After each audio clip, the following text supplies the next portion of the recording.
All right, this is the harness that allows us to connect this Kicker Key 200.4 4-channel amp to 4 speakers in the Toyota Sienna.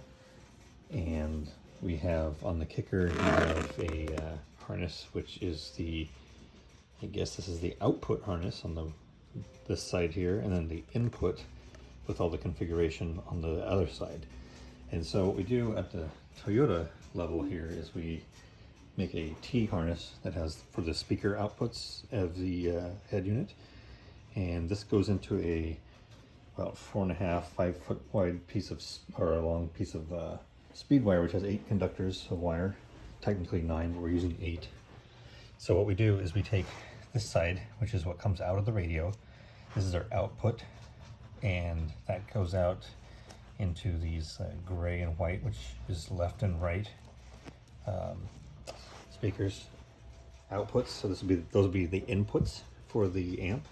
So those come all the way down the speaker wire here, and they exit here in the speed wire. And you have left and right, which I believe left is white and gray is right. And those go into the input harness for the Kicker Key amp. Originally, it basically has the inputs for front, left and right, and then rear, left and right. We don't use the rear, so we're just using the front input, and that plugs in here. And then for the output of the Kicker amp, it's outputting 4 channels. So we're going to be using it in bi-amped mode, which means you're going to run 2 channels to the dash, 2 channels to the door woofers.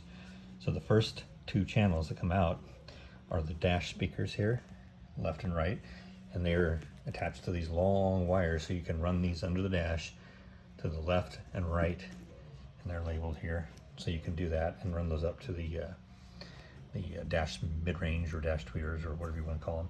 Then we have a ground connection here. You ground this to the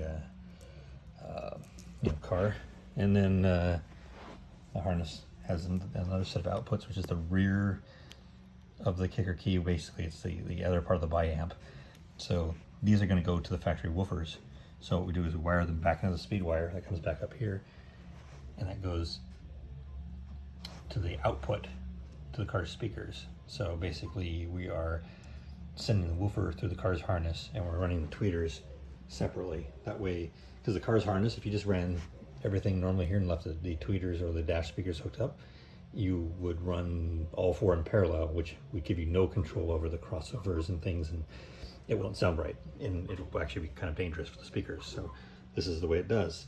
And then this piece is the power wire, and it's an add a fuse, so you can use this and just plug this in underneath one of the fuses that isn't used in our model for a JBL amplifier. So that covers that, but that is how it all works. It's pretty straightforward.